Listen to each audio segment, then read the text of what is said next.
मेरा नाम स्वाति है। मैं नीलोखेड़ी से हूँ, जो कि एक छोटा सा टाउन है करनाल के पास, जो हरियाणा में है। मैंने recently Madhya Pradesh judicial services exam 2019 में 11th रैंक अचीव किया है। एंड मेरे बारे में, मैं नीलोखेड़ी से ही हूँ और मैंने अपनी प्राइमरी एजुकेशन नीलोखेड़ी से ही की है, जिसके बाद मैंने अपनी सेकेंडरी और हायर सेकेंडरी एजुकेशन करनाल से की है। जिसके बाद मैं दिल्ली चली गई, एमिटी लॉ स्कूल दिल्ली से मैंने अपनी ग्रेजुएशन कंप्लीट करी लॉ में जुलाई 2018 में, जिसके साथ साथ मैंने कोचिंग लेनी स्टार्ट कर दी। राहुल जायस नाम का एक कोचिंग सेंटर है दिल्ली में, वहाँ से। और उसके बाद मैंने अपना Madhya Pradesh judicial services exam दिया और अगस्त 2019 में मैं इसमें सफल हुई और मैंने अपना 11th रैंक प्राप्त किया। So it took me like less than 1 year, I would say, in the entire process.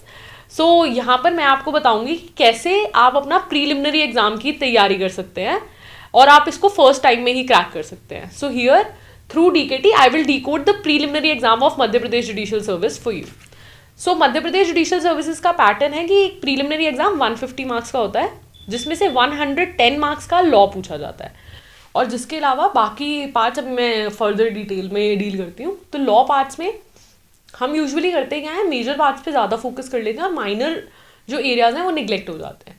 तो हमें फर्स्ट चीज़ जो हमें ध्यान रखनी है, there should be equal weightage given to both minor acts and the major acts. Because अगर हम minor acts को निगलेक्ट कर देंगे तो हमारा ऑब्वियसली सिलेक्शन नहीं होगा, क्योंकि एमपी जुडिशियल सर्विसेज की एक पेक्यूलरिटी है, cut off goes very very high even to the extent of more than 80%। So यहाँ पे आपको क्या चाहिए, आपको एक्यूरेसी बहुत ज़्यादा चाहिए। जितना ज़्यादा एक्यूरेट होगा, क्योंकि 150 में से क्योंकि नेगेटिव मार्किंग नहीं होती है, तो ऑलमोस्ट हर कोई पूरा पूरा पेपर अटेम्प्ट करता है। तो यहाँ पर क्या है, आपको 150 में से एटलीस्ट टारगेट करना है 140, बिकॉज कट ऑफ पहले 131 135 तक भी गई हुई है। इस बार कट ऑफ वो स्लाइटली लो, अराउंड 120, बट 120 भी इज 80% ऑफ द पेपर। तो आपको एक्यूरेसी बहुत ज़्यादा चाहिए। तो अब एक्यूरेसी आएगी कैसे?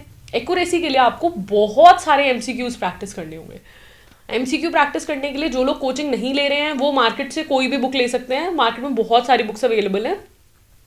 और जो लोग, जैसे मैं कोचिंग ले रही थी, कोचिंग में तो आपको एक्सटेंसिव क्वेश्चन बैंक्स मिल जाता है, आपको सब्जेक्ट वाइज भी प्रैक्टिस करने के लिए मिल जाता है, और अगर आपको कंबाइंड टेस्ट देना है लाइक स्टेट वाइज, वो भी आपको मिल जाता है। तो what ever way you can opt, but for the preliminary examination first bare act पढ़ना। बेयर एक्ट में क्या पढ़ना, बेयर एक्ट पूरा कवर टू कवर पढ़ना इंपॉर्टेंट है। बट मैं आपको ये सजेस्ट करूंगी कि अगर आपने एक पार्ट उठाया है बेयर एक्ट का, आप उसको बाकी सब्जेक्ट्स के साथ इंटरलिंक करते हुए, तो ऑब्वियसली आपको पूरा बेयर एक्ट तो कवर करना है, बट आपको कॉन्सेप्ट्स पे फोकस करना है। ये नहीं कि बेयर एक्ट रीड कर लिया और हो गया, बिकॉज अब जो स्टेट्स का पैटर्न है वो चेंज होता जा रहा है। ऑब्वियसली देयर आर क्वेश्चन कि इस सेक्शन में क्या है या इस सेक्शन में क्या है। इंस्टेड आपको अभी से ही कॉन्सेप्ट पे फोकस करना है। तो प्रीलिमिनरी लेवल पे अगर आप कॉन्सेप्ट पे फोकस करेंगे तो उससे होगा ये कि जैसे ही आपका प्रीलिमिनरी एग्जाम क्लियर होगा, आप मेंस के लिए ऑटोमेटिकली प्रिपेयर्ड होंगे, राइट? बिकॉज सिर्फ प्रीलिमिनरी एग्जाम से तो नहीं होने वाला है। तो अगर आप शुरू से कॉन्सेप्ट्स पे फोकस कर रहे हैं तो आपका प्रीलिमिनरी होना फिक्स है, आपका मेंस होना फिक्स है, आपका इंटरव्यू होना फिक्स है। तो मैं आपको ये सजेस्ट करूंगी, जब भी आप तैयारी कर रहे हैं तो आप होलिस्टिक तैयारी करिए। मेंस इंटरव्यू को प्रीलिमिनरी एग्जाम्स के साथ लेके चलिए। तो आपको हमेशा आपके बैक ऑफ द माइंड होना चाहिए कि आप मेरे को एक एग्जाम इन टोटलिटी निकालना। तो इससे ये होगा, आपको टाइम भी कंपैरेटिवली कम लगेगा, क्योंकि आपको पढ़ना तो सेम चीज़ को ही है ना। तो आप उस सेम चीज़ को उसी तरीके से पढ़िए कि आप उससे मेंस भी निकाल पाएँ, इंटरव्यू भी निकाल पाएँ, और डेफिनेटली प्रीलिम्स तो निकालें ही निकालें। तो आप एमसीक्यू प्रैक्टिस करना। एमसीक्यू एक एक सब्जेक्ट्स के आप जितने ज़्यादा से ज़्यादा एमसीक्यू, क्योंकि अगर आप एक सब्जेक्ट को एक टाइम पे लेके चलेंगे आपके लिए बहुत बेटर होगा। तो because you have to master one subject and go to the other. अगर आप सब कुछ मिक्स कर लेंगे तो मैं ये बोलूँगी आप एक सब्जेक्ट खत्म कीजिए। खत्म करने का मतलब है बेयर एक्ट पूरे पढ़िए, कंसेप्ट्स पढ़िए, नोट्स बनाइए, एक सब्जेक्ट पूरा कंप्लीट कीजिए, फिर उसके एमसीक्यूज़ की प्रैक्टिस करिए 1 दिन 2 दिन 3 दिन। जो गलतियाँ हो रही हैं एमसीक्यू में उसको लिखिए, चाहे अपने बेयर एक्ट में उसे नोट डाउन कीजिए, चाहे आप सेपरेटली नोट्स बनाइए। क्योंकि क्या होगा, जब आपका प्रीलिमिनरी एग्जाम नेक्स्ट डे होगा तो आपके पास कुछ होगा फोकस करने के लिए, आपको पढ़ना क्या है, तो आप अपनी गलतियां ही रिवाइज करेंगे। तो होगा क्या, एग्जाम में वो गलतियां होने के चांसेस रिड्यूस हो जाएंगे, क्योंकि आप पेपर से एक दिन पहले अपनी सारी गलतियां रिवाइज कर चुके होंगे। अगर आपके पास एक नोटबुक होगी जिसमें सारे एमसीक्यूज जो आपके गलत हैं आपने लिखे होंगे। तो बिकॉज मेरे लिए तो कम से कम ये बहुत हेल्प करता था कि जो चीज़ मैंने लिख ली वो मुझे याद हो जाती थी। तो once you make your own notes and revise those notes, तो that will help you definitely. तो MCQ प्रैक्टिस कीजिए। एक चीज़ मैं यहाँ पे और सजेस्ट करना चाहूँगी, पास्ट ईयर पेपर्स करना बहुत ज़रूरी है। नॉट बिकॉज क्वेश्चन रिपीट होते हैं, बट आपको एक पैटर्न डिकोड कर लेते हैं। तो जब आप एक सब्जेक्ट पढ़ रहे हैं और आपने ऑलरेडी क्वेश्चंस पढ़े हुए हैं, तो आपको पता लगेगा कि हाँ मुझे इस माइन्यूट डिटेल पे भी फोकस करना है, क्योंकि ऐसा भी क्वेश्चन आ जाता है। यूजुअली क्या होता है, कई बार क्वेश्चन आ जाते हैं कि इस पर्टिकुलर एक्ट में कितने चैप्टर्स हैं, तो यूजुअली हम नहीं पढ़ते हैं इस चीज़ को, क्योंकि आपने पास्ट ईयर क्वेश्चंस देखे हुए हैं, तो आपको पता है कि हाँ इतनी माइन्यूट डिटेल पे भी फोकस करना है। इन्फोर्समेंट की डेट क्या है, ऐसे ऐसे क्वेश्चंस भी आ जाते हैं थ्योरेटिकल स्टेज में।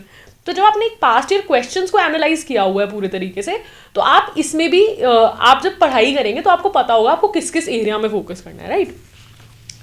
अब एक और चीज़, लोकल लॉज के बारे में मैं यहाँ पे बात करूँगी। लोकल लॉज अगर आपने प्रीलिमिनरी लेवल पे बहुत अच्छे से पढ़ लिए हैं, there are very very high chances आपका मेंस क्वालिफाई होगा। तो यहाँ पे होता गया, हम लोकल लॉज को इग्नोर करते हैं, बट MP में 10 मार्क्स के लोकल लॉज आते हैं इन द प्रीलिमिनरी इटसेल्फ। तो हम ऊपर ऊपर से कर लेते हैं या हम MCQs प्रैक्टिस कर लेते हैं, बट द पॉइंट इज आपको मेंस के लिए 40-45 डेज से ज़्यादा नहीं मिलेंगे अगर आपने preliminary level, because what I believe is preliminary exam is the foundation. जितना ज़्यादा तैयारी आपने प्रीलिमिनरी एग्जाम के लिए की हुई है, उतना बेटर आपका मेंस होने की प्रोबेबिलिटी है। तो आप इसी लेवल पे, क्योंकि MP का आई थिंक पेपर एंटिसिपेटेड है, तो आई वुड सजेस्ट एवरीबडी, जो लोकल लॉज हैं दोनों ही, MP accommodation control act and MP LRC थोड़ा लेंदी भी है, आपको बार बार रिपीट करना पड़ेगा। छोटे छोटे चंक्स लीजिए और उसको जितनी बार हो सके रिपीट कीजिए। MP LRC is very very interesting and all the chapters are related to one another. तो आप जब उसको एक होलिस्टिकली पढ़ेंगे तो आपको ऑटोमेटिकली वो एक्ट समझ आने लग जाएगा कि एक्ट क्या है क्या रहा है। कुछ भी मुश्किल नहीं है, but all that is required is repetition and practice for preliminary. Practice a lot of MCQs and revise the concept again and again and again, because अब कॉम्पिटिशन भी बहुत ज़्यादा बढ़ता जा रहा है। तो जितना ज़्यादा आपका रिविजन होगा उतना ही आपके लिए बेटर होगा। लोकल लॉज के साथ एक और प्रॉब्लम है कि हम कम फेमिलियर होते हैं लोकल लॉज से, क्योंकि बाकी जैसे CPC हो गया, CRPC हो गया और ये सारे लॉज हो गए, हमने बार बार रिपीट किए होते हैं। तो लोकल लॉज हम फेमिलियर भी कम होते हैं, हम एफर्ट भी कम डालते हैं, तो यहाँ पे प्रॉब्लम आ जाती है। बिकॉज MP में जहाँ पे आई सपोज कि अगर 110 मार्क्स का लॉ पार्ट आ रहा है, तो आप 100 नंबर से कम लेना अफोर्ड नहीं कर सकते हैं। तो अगर आपके सारे के सारे मार्क्स लोकल लॉ में गवा देंगे, तो आपका स्कोप कम हो गया बाकी सारे सब्जेक्ट में, क्योंकि कुछ ना कुछ ह्यूमन एरर्स होते ही होते हैं, राइट। तो मैं ये सजेस्ट करूंगी प्रीलिमिनरी लेवल से ही अगर आपने अपने लोकल लॉज पे फोकस किया है, तो that would be very very better for your mains examination. Now coming to the part other than law, first is 20 marks का इस पेपर में GK आता है। GK में स्टैटिक GK भी आता है और करंट भी आता है। तो पहले हम बात करते हैं स्टैटिक GK की। स्टैटिक GK में नेशनल अफेयर्स भी आते हैं, ये बहुत कम मार्क्स के आते हैं, बट यहाँ पर MP की जो स्टैटिक GK है वो ज़रूर पूछी जाती है।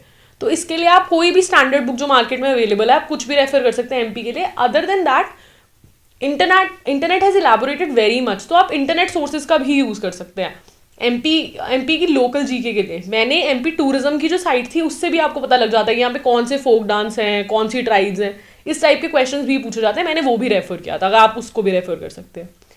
Now coming to the current affair part. Current affair के लिए definitely newspaper is the way to go, क्योंकि न्यूज़पेपर का तो कोई सब्सटीट्यूट ही नहीं है। अदर देन न्यूज़पेपर आप कोई भी मंथली मैगजीन रेफर कर सकते हैं। मैं जैसे प्रतियोगिता दर्पण या न्यूज़ एंड इवेंट रेफर कर लेती है, आप कोई भी मंथली मैगजीन रेफर कर सकते हैं, बिकॉज उससे क्या होता है आपका सारा का सारा जो आपने पूरे मंथ में पढ़ा है वो सब कुछ रिवाइज हो जाता है by the end of it, right. उसके अलावा ऑनलाइन सोर्सेज बहुत सारे आ गए हैं उसके लिए, जैसे बहुत सारे यूट्यूब चैनल्स हैं, जैसे स्टडी IQ है, देयर आर लॉट मोर, तो आप वो भी रेफर कर सकते हैं। उससे क्या होगा, आपके मंथली जितना भी आपने न्यूज़पेपर में पढ़ा है, अगर आपका कुछ मिस हो गया, बिकॉज जब हम न्यूज़पेपर पढ़ते हैं हमें ये नहीं पता होता कि एकेडमिकली क्या इंपॉर्टेंट है, तो होता क्या जब आप मंथ के एंड में सबको रिवाइज कर लेते हैं, तो उससे एक आपको पूरा पता लग जाता है कि अगर कुछ मिस हो गया है तो you cover on that point as well. उसके बाद यहाँ पर 10 मार्क्स का कंप्यूटर आता है। So now the computer and English, these are two areas that will decide whether you will clear the preliminary exam or not, and most of the students skip on that. बच्चे usually करते हैं last के 2 दिन में computer या English उठा लेते हैं। पॉइंट इज ये 20 मार्क्स का है, आप इसकी वेटेज समझिए और इसको पढ़िए। हम GK को दिन में 4-4 घंटे देंगे और कंप्यूटर और इंग्लिश को इग्नोर कर देंगे, बट इसकी वेटेज तो उतनी है ना जितने बाकी सब्जेक्ट्स की है, राइट।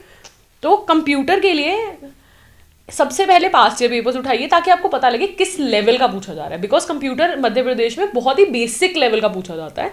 तो उस बेसिक लेवल को कवर करने के लिए आप कोई भी बुक ले लीजिए, मार्केट से लूसेंट आती है वो आप कर सकते हैं कवर, पतली सी बुक होती है, कवर हो भी जाती है इजीली। उसके अलावा यूट्यूब पे बहुत सारे सोर्सेज हैं, मैंने यूट्यूब रेफर किया था, मैंने लूसेंट नहीं किया था। तो आप यूट्यूब से वीडियो उठाइए, आप उन वीडियोस को, पॉइंट इज अगेन आप जितना ज़्यादा रिपीट करेंगे आपको उतना बेटर आएगा, क्योंकि अगर हमें यूट्यूब पे भी एक वीडियो एक बार देख ली तो उसकी क्या प्रोबेबिलिटी है कि आपको सारा समझ आ जाएगा, है ना।